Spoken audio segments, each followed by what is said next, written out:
नमस्कार, चलिए शुरू करते हैं आज का डेली करंट अफेयर्स ब्रीफिंग और देखते हैं 9 जनवरी 2026 की वो खबरें जो आपके एग्जाम के लिए जानना बेहद जरूरी हैं। तो सवाल यही है कि 9 जनवरी की कौन सी खबरें हैं जो आपकी परीक्षा के नतीजों पर असर डाल सकती हैं। चलिए सबसे पहले बात करते हैं उन डेवलपमेंट्स की जो भारत की स्ट्रेटेजिक पोजीशन को एक नया आकार दे रही हैं। इस सेक्शन में हम देखेंगे कि मिलिट्री मॉडर्नाइजेशन और स्पेस टेक्नोलॉजी में क्या क्या जरूरी अपडेट्स आए हैं। अच्छा, आगे बढ़ने से पहले कॉन्सेप्ट समझना बहुत जरूरी है। रक्षा स्वदेशीकरण, सीधी सी बात है, देश के हथियार और डिफेंस इक्विपमेंट देश में ही बनाना। हमारी पहली खबर इसी से जुड़ी हुई है। तो देखिए, भारतीय सेना अपनी फायर पावर को और भी ज्यादा बढ़ा रही है और ये कैसे हो रहा है? पिन्नाका MLRS सिस्टम को अपग्रेड करके। खास बात यह है कि ये टाटा एडवांस सिस्टम्स लिमिटेड के साथ मिलकर किया जा रहा है, जो पब्लिक प्राइवेट पार्टनरशिप का एक बेहतरीन उदाहरण है। अब जमीन से समंदर की ओर चलते हैं। साल 2026 भारतीय नौसेना के लिए वाकई एक बहुत ही बड़ा, एक ऐतिहासिक साल होने जा रहा है।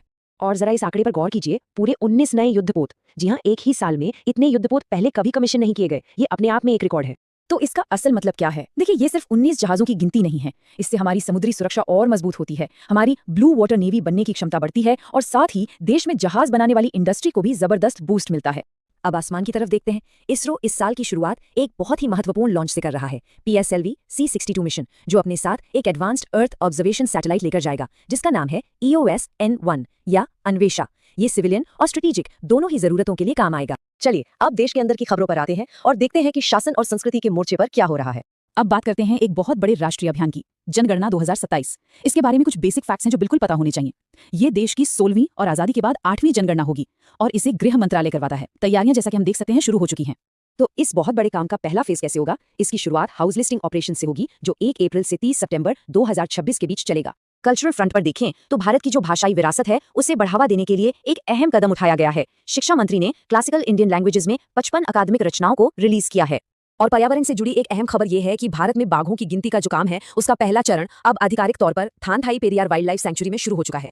अब ये जो भी राष्ट्रीय विकास हो रहा है वो एक काफी कॉम्प्लेक्स इकोनॉमिक माहौल में हो रहा है, घरेलू भी और वैश्विक भी। चलिए इसे समझते हैं। अब जरा अर्थव्यवस्था पर नजर डालते हैं। यहाँ कहानी थोड़ी इंटरेस्टिंग है। एक तरफ नॉमिनल GDP ग्रोथ धीमी होकर 8% पर आने का अनुमान है, जो 5 साल में सबसे कम है। लेकिन दूसरी तरफ असली ग्रोथ काफी मजबूत बनी हुई है और इसकी वजह है दमदार इन्वेस्टमेंट और सरकारी खर्च। और इस मजबूती को आप इन आंकड़ों से देख सकते हैं। कैपिटल इन्वेस्टमेंट में 8.5% की जबरदस्त ग्रोथ है और सरकारी खपत में भी 5.2% की बढ़त दिख रही है।